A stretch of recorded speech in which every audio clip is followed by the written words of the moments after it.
I always thought the worst thing about being betrayed would be the moment you find out. Turns out, I was wrong. The worst part is realizing you've been an idiot for months, maybe years, and everyone else probably knew it before you did. Before we dive deeper into this story, I have one small request. Please subscribe, drop a like, and tell me in the comments what city you're watching from. My name is Seth Morgan, and I'm 38 years old. I fix cars for a living, which means I'm good at finding problems other people miss.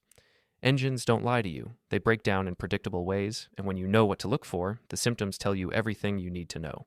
I should have applied that same logic to my marriage. It was a Tuesday night in October when I found the champagne. Rachel had left her overnight bag in the laundry room after her work conference in Portland. She was already asleep, knocked out cold from what she claimed was food poisoning from the hotel restaurant.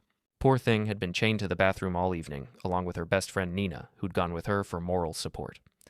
The bag was expensive leather, the kind Rachel bought when she got promoted to PR manager at Hendricks & Associates. I was just being helpful, pulling out her dirty clothes to throw in the wash, when I found it. A bottle of Dom Perignon, still cold, tucked between her blouses like a guilty secret. Now, Rachel and I drink wine sometimes, cheap wine, the kind that comes with a screw top and costs less than $20. Dom Perignon wasn't in our budget, and it sure as hell wasn't something they'd serve at a boring PR conference about crisis management strategies.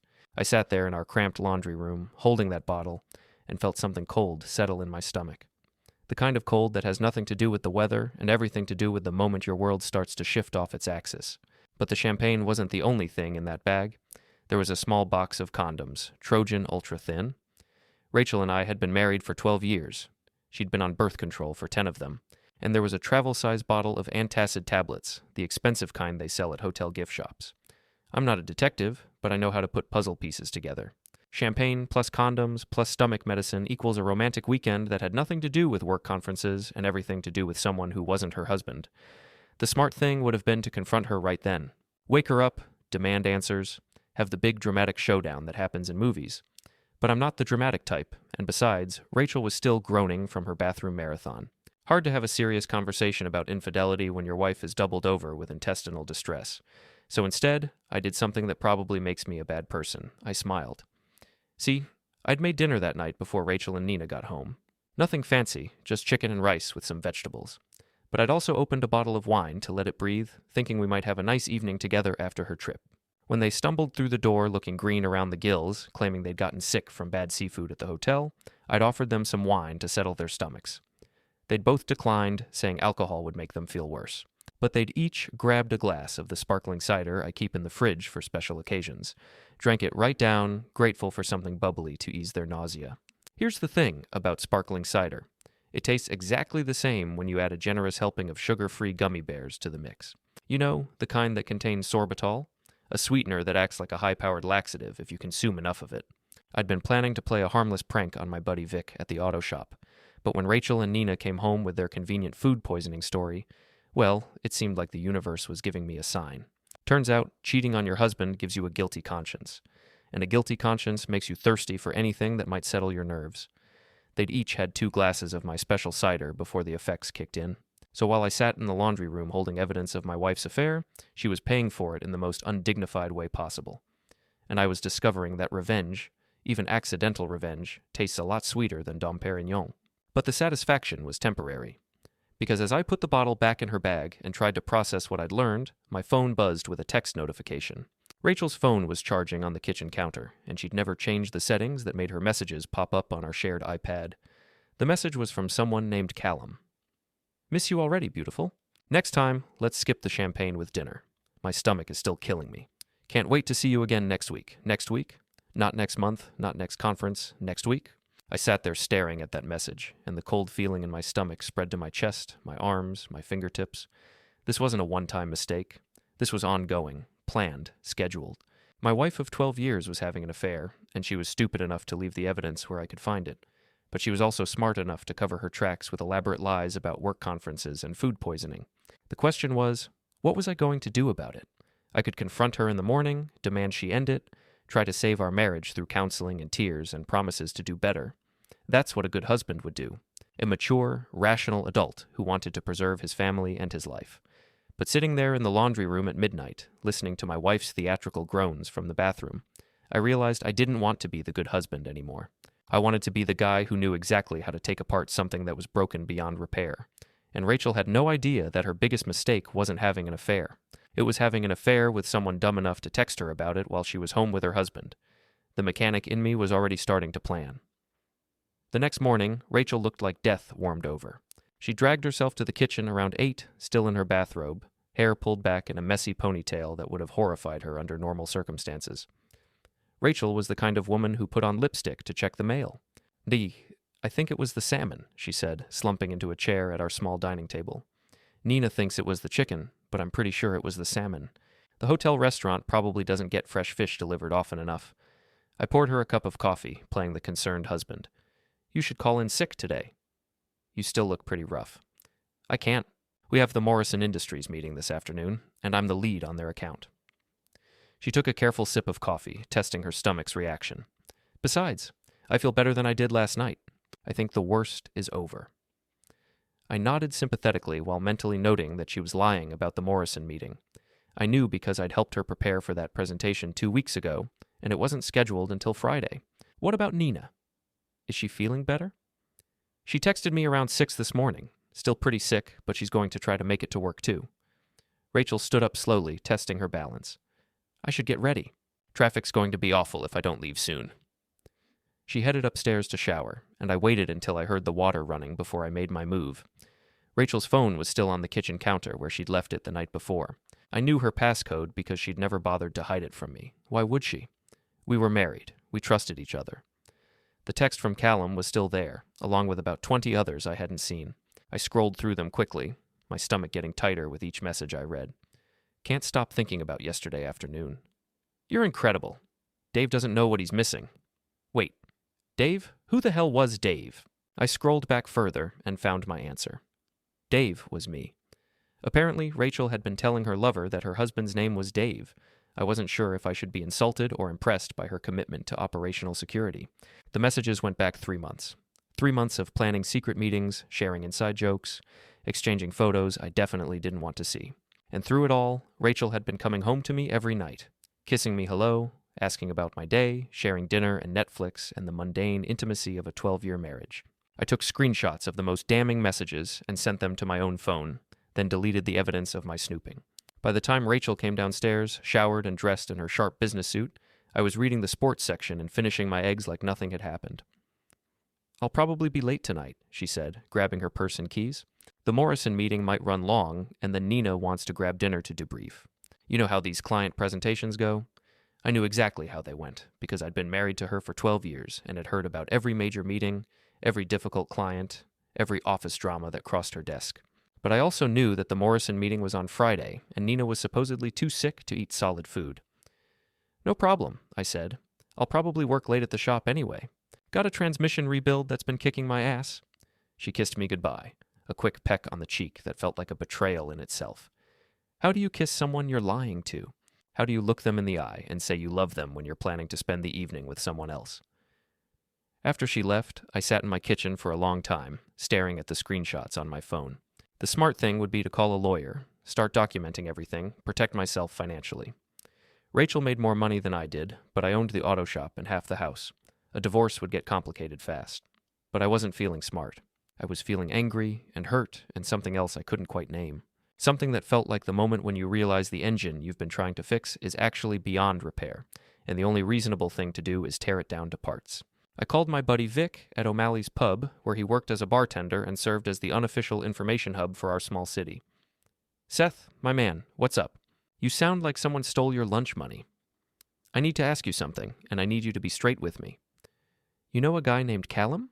Probably mid-30s, drives something expensive, might be the type to throw money around at bars.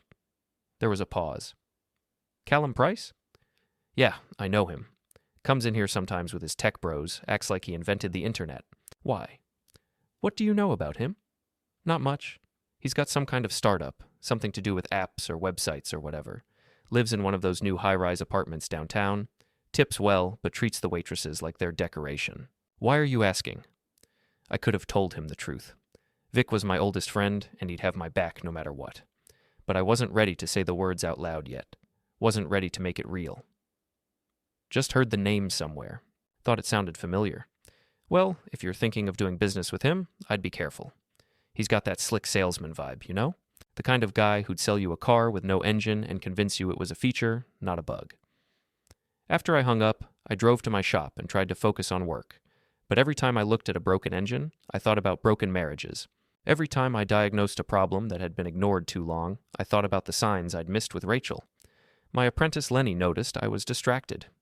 "You okay, boss? You've been staring at that carburetor for like 10 minutes. "Yeah, I'm fine. Just thinking through the problem. But the problem wasn't with the carburetor. The problem was that I'd spent 12 years building a life with someone who'd been planning to tear it down behind my back. And now I had to decide whether I wanted to try to fix it or return the favor. By the time I locked up the shop that evening, I'd made my decision. I wasn't going to be the good husband who fought for his marriage. I wasn't going to be the victim who got blindsided by divorce papers and a custody battle. I was going to be the mechanic who knew exactly how to take apart something that was already broken. And I was going to enjoy every minute of it." Rachel came home at 11:30 that night, reeking of expensive cologne that definitely wasn't hers. She'd showered somewhere, but she'd missed a spot behind her left ear where the scent lingered like evidence. "How was dinner with Nina?" I asked from the couch, where I'd been waiting with a beer and a basketball game I wasn't really watching. "Oh, you know Nina?" She talked for 2 hours straight about her dating disasters. Rachel kicked off her heels and rubbed her feet. "The Morrison meeting went well, though." "I think we landed the account." I nodded like I believed her. "That's great, honey. You work so hard." She smiled, the same smile she'd given me every night for 12 years. But now I could see the calculation behind it, the careful performance of being a loving wife. "I'm exhausted. I think I'll head straight to bed." "Actually, before you do that, I wanted to talk to you about something." She paused at the bottom of the stairs, and for just a second, I saw fear flicker across her face. But it was gone so quickly, I might have imagined it. "Can it wait until tomorrow? I'm really beat. It'll just take a minute." I stood up and walked to the kitchen, where I'd left her overnight bag on the counter. She followed me, moving slowly, like she was walking to her execution. "I was putting your clothes in the wash last night," I said, unzipping the bag. "Found some interesting things." I pulled out the champagne bottle first. Rachel's face went white. "Seth, I can explain." "I'm sure you can." "You're good at explaining things, like how you and Nina both got food poisoning from the same hotel restaurant, or how the Morrison meeting was yesterday instead of Friday, or how you've been texting someone named Callum for 3 months. She sat down hard in one of the kitchen chairs. "You went through my phone." "Your phone went through itself. Amazing how technology works these days. Messages just pop up on screens whether you want them to or not." For a moment, we just stared at each other. 12 years of marriage, and it came down to this: a champagne bottle and a cheating wife's text messages. "How long?" I asked. "Seth, how long, Rachel?" She looked down at her hands. 3 months. It just happened. We met at a networking event, and we started talking, and you decided to sleep with him." She flinched at the word. Rachel didn't like crude language. It was beneath her professional image. "It's not like that. It's not just physical. We connect on a level that we don't." "Right. You connect. Is that what you call it when you tell him your husband's name is Dave?" Her head snapped up. "You read all of them." "Every single one. Very educational. I especially liked the part where you two laughed about how clueless I am. How I never notice when you're lying. How easy it is to fool the simple-minded mechanic." "We never said that." "You didn't have to." "It was implied." I leaned against the counter, crossing my arms. "So what's the plan, Rachel? Were you going to ask for a divorce? Or were you just going to keep sneaking around until I caught you?" "I don't know. I wasn't thinking that far ahead." "Bullshit. You've been planning this for months. The fake conferences, the elaborate lies, the cover stories with Nina. You didn't just stumble into this affair. You built it like a second career." She started crying then, the kind of pretty tears that had always made me want to comfort her, but now they just looked like another performance. "I'm sorry, Seth. I know that doesn't mean anything, but I am. I never meant for this to happen." "You never meant to get caught." "No, I never meant to hurt you. I love you. I do. But Callum makes me feel alive in a way I haven't felt in years. He sees me as more than just a wife and a PR manager. He sees me as a woman." "And I don't?" She didn't answer, which was answer enough. I walked over to the sink and poured the champagne down the drain. The expensive Dom Perignon swirled away like liquid gold, and Rachel watched it go like I was destroying something precious. Here's what's going to happen, I said. You're going to end it. Tonight. You're going to call Callum and tell him it's over, and then you're going to delete his number and block him on everything. Seth, I'm not finished. You're also going to tell Nina that her services as your accomplice are no longer needed. And if I find out you're still lying to me, still sneaking around, still treating me like I'm too stupid to notice, then we're done. Not just the marriage. Everything. The house, the business, all of it. I'll make sure you walk away with nothing but the clothes on your back. She stared at me like she'd never seen me before. You can't do that. Watch me. I've got screenshots of every text message, photos of the champagne and condoms, documentation of every lie you've told me in the past 3 months. I've also got a business that's worth more than you think, and a lawyer who specializes in infidelity cases. I was bluffing about the lawyer, but she didn't know that. You've been planning this, she said. How long have you known? Long enough to get my ducks in a row. She wiped her eyes, smearing her makeup. And if I end it? If I do what you want? Then we just go back to normal? Pretend this never happened? We try. That's all I can promise. She nodded slowly. Okay, I'll call him tomorrow. You'll call him now. Seth, it's almost midnight. Then he'll be awake.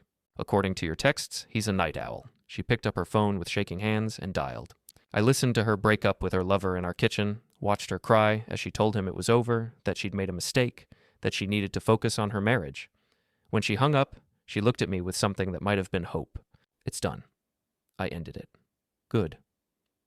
Now delete his number. She did, her fingers moving slowly across the screen like she was erasing something sacred. I'm going to make this right, Seth. I promise. I'll do whatever it takes. I nodded, but I didn't believe her, because I'd learned something important in the past 24 hours. Rachel was very good at making promises she had no intention of keeping, and I was very good at finding problems that other people thought they'd hidden. The only question now was whether she was smart enough to stay away from Callum Price, or stupid enough to give me a reason to finish what she'd started. 3 weeks later, I found out just how stupid my wife really was. I'd been monitoring her phone usage through our shared cell plan, watching her data consumption and call logs. For 2 weeks, everything looked normal. She was texting her usual contacts, calling clients and colleagues, behaving like a woman who'd learned her lesson. But Rachel had always been smarter than I gave her credit for. She'd just gotten a second phone. I discovered it by accident when I was looking for jumper cables in her car trunk. Tucked inside her gym bag, wrapped in a towel like a dirty secret, was a cheap prepaid smartphone. The kind you buy at convenience stores when you don't want anyone tracking your activity. The phone was locked, but Rachel had never been good with technology. Her password was the same one she used for everything, the date we got married, backwards. The text history made my stomach turn.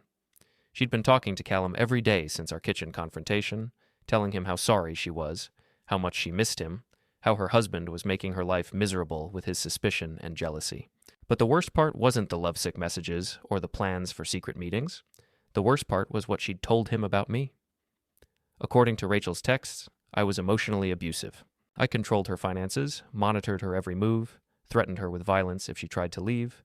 She painted herself as a trapped woman desperate to escape a dangerous marriage, and Callum as her knight in shining armor. It was a masterpiece of manipulation, and it was complete bullshit. But it was also smart. If anyone ever questioned their relationship, if I ever tried to expose the affair, Rachel had already built a narrative that made her the victim and me the villain. She'd turned my legitimate anger about her infidelity into evidence of my supposed abuse. I sat in her car for a long time, reading through months of lies, feeling something cold and hard settle in my chest. This wasn't just an affair anymore. This was a campaign to destroy my reputation and steal my life. And that's when I decided that being the good husband wasn't just naive, it was dangerous. I took pictures of every text message, then put the phone back exactly where I'd found it. When Rachel came home from work that evening, I was waiting in the kitchen with dinner and a smile. "How was your day?" I asked, like I hadn't just discovered her backup plan for destroying me. "Fine. Busy. The Morrison account is keeping me swamped." She kissed my cheek, the same perfunctory gesture she'd been making for weeks. "This smells great. What are we having?" "Chicken parmesan. Your favorite." She smiled, and for a moment she looked like the woman I'd married. Before the lies, before the affair, before she decided I was expendable. "You're sweet, Seth. I know I haven't been the easiest person to live with lately. We're working through it. That's what matters." She squeezed my hand. "I love you. I know I don't say it enough, but I do." I squeezed back. "I love you too." And the terrible thing was, part of me still meant it. Even knowing what she was doing, even seeing the evidence of her betrayal, I still loved the woman she used to be. The woman who'd laughed at my stupid jokes and supported my dreams and made me believe I was worth something. But that woman was gone, replaced by someone who could look me in the eye and lie without flinching. After dinner, I excused myself to work in the garage while Rachel watched her shows. But instead of working on cars, I was working on my own backup plan. I called my buddy Vic at the bar. I need a favor, and I need you not to ask questions. Shoot. You know people who know people, right? People who might have information about someone if you ask the right questions? Depends on what kind of information you're looking for. The kind that might be useful if someone was trying to make me look bad. The kind that might level the playing field. There was a long pause. Seth, what kind of trouble are you in? The kind where I need to know everything there is to know about Callum Price. His business, his reputation, his weaknesses, everything. Give me a week. I don't have a week. Then give me 3 days and owe me a very expensive bottle of whiskey. Done. After I hung up, I sat in my garage surrounded by broken engines and half-finished repairs, and I made a decision that probably made me as bad as my wife. I wasn't going to play defense anymore. I wasn't going to wait for Rachel and Callum to execute their plan to destroy me. I was going to find their weaknesses and exploit them before they had a chance to use mine. Because if there's one thing you learn as a mechanic, it's that every machine has a breaking point. You just have to know where to apply the pressure, and I was about to become very good at finding pressure points. Vic came through faster than I expected. 2 days later, he called me at the shop with information that changed everything. Your boy Callum isn't as clean as he pretends to be, he said without preamble. Remember how I said he had a tech startup? Well, it turns out his startup is built on stolen code. I put down the wrench I was holding and gave him my full attention.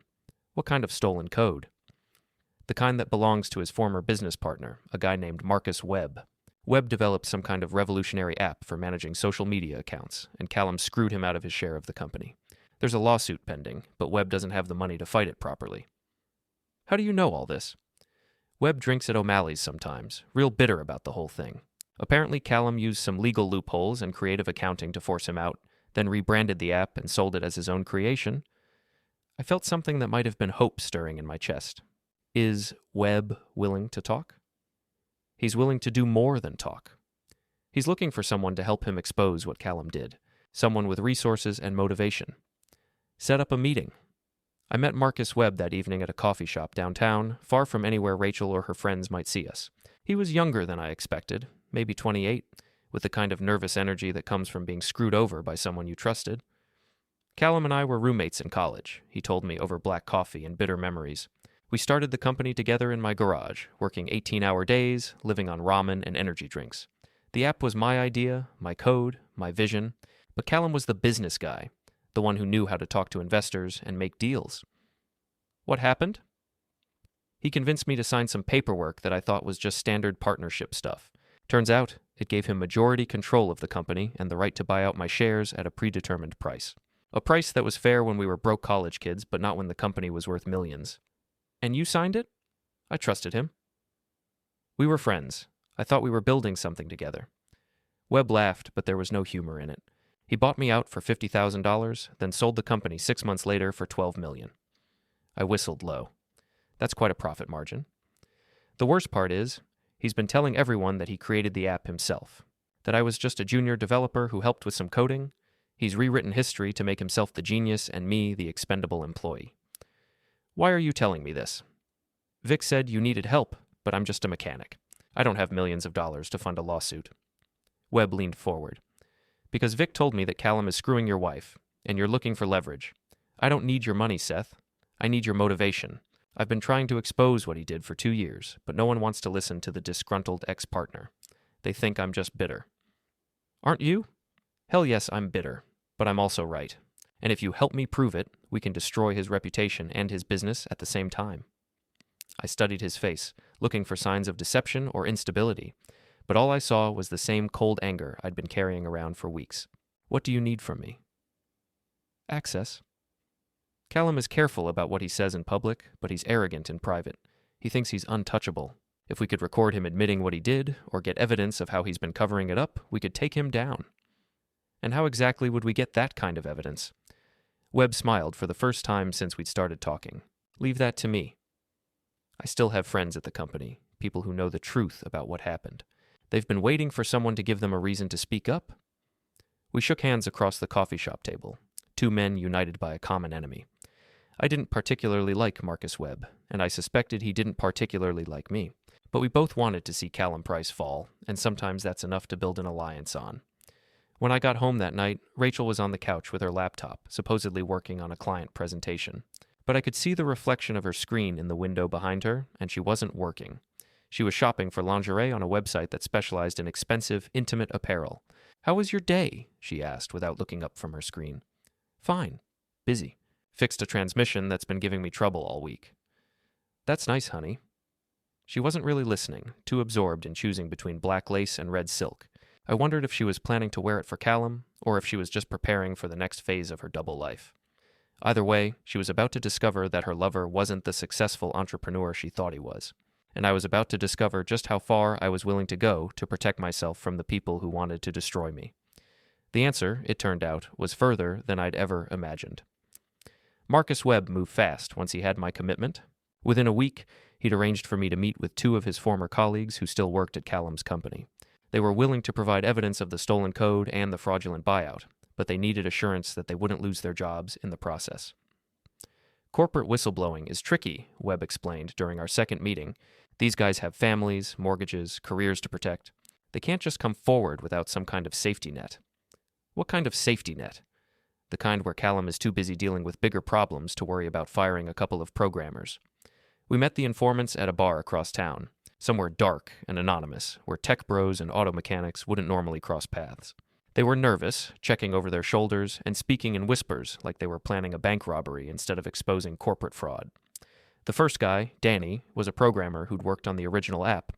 "I've got copies of the source code from before Callum took over," he said, sliding a flash drive across the table. It clearly shows Marcus as the primary developer and Callum as a minor contributor. The second guy, Rick, was in accounting. "I've got documentation of how Callum manipulated the company's financial records to justify the buyout price. He artificially deflated the company's value right before he bought Marcus out, then inflated it again when he sold to investors." "This is enough to destroy him legally," Webb said, examining the flash drive. "But we need more than just evidence. We need him to incriminate himself publicly." "How do we do that?" I asked. "We make him think he's won. We make him so confident, so arrogant, that he brags about what he did." That's when I told them about Rachel's secret phone and her plan to paint me as an abusive husband. Webb's eyes lit up with a predatory gleam. "Perfect. We can use that. If we can get Callum to admit that he's been coaching your wife to lie about abuse, we can destroy both his reputation and his credibility as a witness." "How?" "Leave that to me. I've got an idea, but it's going to require some acting on your part." 3 days later, the plan went into motion. I called Rachel at work, making sure to sound agitated and suspicious. "I know you're still seeing him," I said, loud enough that her coworkers could hear. "Don't lie to me, Rachel." "I'm not as stupid as you think I am." "Seth, please, not here. I'm at work. I don't care where you are. I want answers, and I want them now. I can't talk about this here. Can we discuss it when I get home?" "We'll discuss it now, or we'll discuss it in front of a divorce lawyer. Your choice." I hung up before she could respond, then immediately called her back and left a voicemail. "You know what? Don't bother coming home tonight. Go to your boyfriend's place. At least there you won't have to pretend to be something you're not." It was a performance designed to make Rachel think I was losing control, becoming the abusive husband she'd been describing to Callum. And it worked perfectly. Within an hour, she was texting Callum on her secret phone, telling him that I was having a breakdown, that she was scared to go home, that she needed somewhere safe to stay. Callum, playing the role of the protective lover, invited her to his apartment. He also did something that proved just how arrogant he really was. He called his business partner to brag about how he was rescuing Rachel from her dangerous husband. What he didn't know was that his business partner was Rick, one of Webb's informants, and Rick was recording the conversation. "You should hear this guy," Callum said on the recording. "He's completely losing it. Rachel's been setting him up for months, making him look like a controlling psycho, and now he's playing right into our hands. By the time she files for divorce, she'll have enough evidence of emotional abuse to take him for everything he's worth." "Isn't that kind of risky?" Rick asked, playing dumb. "What if he finds out what you two are really doing?" "He's a mechanic, Rick. He fixes cars. He's not smart enough to figure out that we've been playing him this whole time. Rachel's got him wrapped around her finger, and he doesn't even know it." Still, coaching someone to fake abuse allegations, that's pretty serious stuff. It's not fake if he actually is abusive. And trust me, the way Rachel describes it, this guy's a real piece of work. Besides, she deserves better than some blue-collar loser who can't appreciate what he's got. The recording was pure gold. Callum had just admitted to conspiracy, fraud, and defamation, all while revealing his complete contempt for me and his role in Rachel's deception. But Webb wanted more. "We need him to admit what he did to me," he said when Rick played us the recording. "The abuse stuff is great, but it's not enough to destroy his business." "Don't worry," I said. "I've got an idea for that, too." Because I'd realized something important during this whole process. Callum's biggest weakness wasn't his arrogance or his greed. It was his need to be seen as the smartest person in the room, and I was about to give him an audience that would appreciate his genius. The plan required perfect timing and a lot of luck, but it worked better than I could have hoped. I arranged to meet Callum at O'Malley's pub on a Thursday night, ostensibly to discuss the situation with Rachel like civilized adults. I'd called him directly, playing the part of a defeated husband who just wanted to understand what had gone wrong with his marriage. "I don't want to fight," I told him over the phone. "I just want to know why she chose you over me. Maybe if I understand, I can let her go with some dignity." Callum, ever the narcissist, couldn't resist the opportunity to gloat. He agreed to meet me, probably expecting to enjoy the spectacle of a broken man begging for explanations. What he didn't know was that Webb had arranged for the entire conversation to be recorded, and that O'Malley's would be packed with people who knew both of us. I got there early and positioned myself at a table in the center of the room, where our conversation would be clearly audible to the surrounding tables. Vic was behind the bar, and he'd made sure that several local business owners and community leaders happened to be there that night. Callum arrived 20 minutes late, dressed in an expensive suit that probably cost more than most people made in a month. He looked around the blue-collar bar with barely concealed disdain, like he was slumming it for charity. "Seth," he said, sliding into the chair across from me. "Thanks for reaching out. I think it's mature of you to want to handle this situation like adults. I appreciate you coming. I know this is awkward for everyone involved." He ordered a top-shelf whiskey, making a point of asking for a brand that O'Malley's didn't carry, then settling for something acceptable with obvious disappointment. "Look, Seth, I want you to know that what happened between Rachel and me wasn't planned. We met at a networking event, we connected, and things just developed naturally from there. She said you two understand each other in a way that we never did." "Well, Rachel is an intelligent, sophisticated woman. She needs someone who can match her intellectually, someone who shares her ambitions and appreciates her potential." The condescension in his voice was thick enough to cut with a knife, and I could see people at nearby tables starting to pay attention to our conversation. "I suppose I never was smart enough for her," I said, playing up the defeated husband role.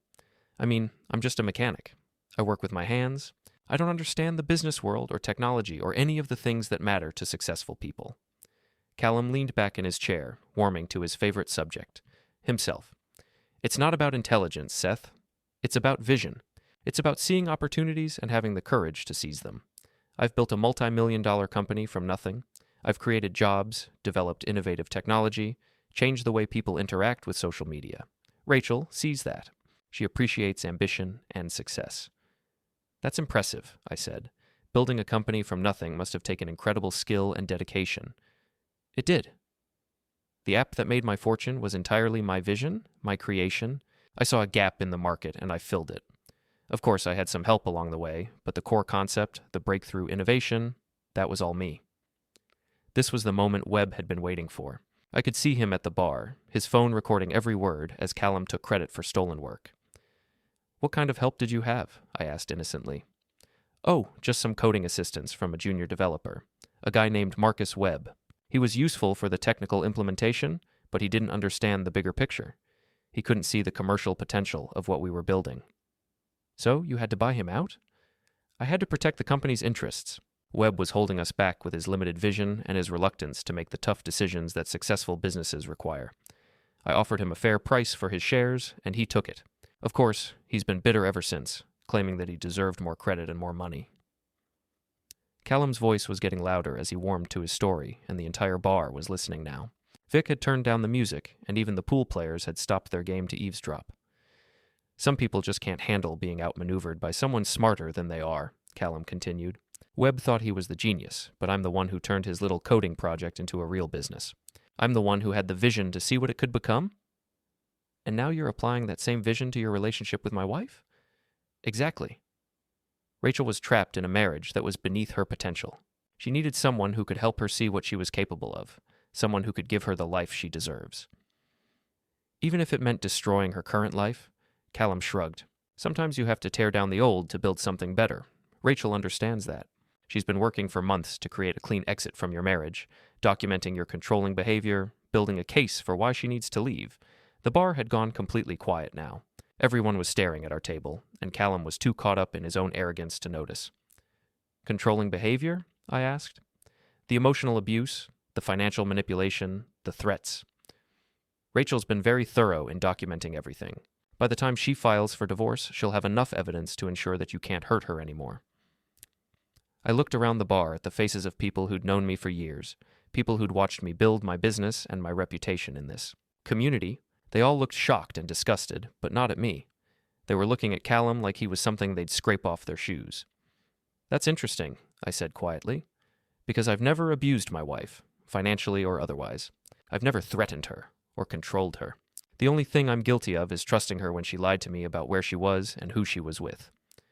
Callum's face went pale as he realized what he'd just admitted in front of a room full of witnesses. That's not what I meant. I was just repeating what Rachel told me. You were just admitting to conspiracy to commit fraud, said a voice from behind him. Callum turned around to see Marcus Webb standing there with his phone in his hand, still recording. Hello, Callum. Thanks for finally telling everyone the truth about who really created that app. And thanks for confessing to your role in coaching Seth's wife to file false abuse allegations. I'm sure the police will find both admissions very interesting. The color drained completely from Callum's face as he realized he'd been set up. He looked around the bar at the hostile faces surrounding him, then back at me. You planned this, he said. I planned to give you enough rope to hang yourself, I replied. You did the rest. Callum stood up so quickly he knocked over his chair. This is entrapment. You can't use any of this. Actually, we can, Webb said. You weren't under arrest, you weren't being interrogated, and you voluntarily chose to confess to multiple crimes in a public place in front of dozens of witnesses. It's all perfectly legal.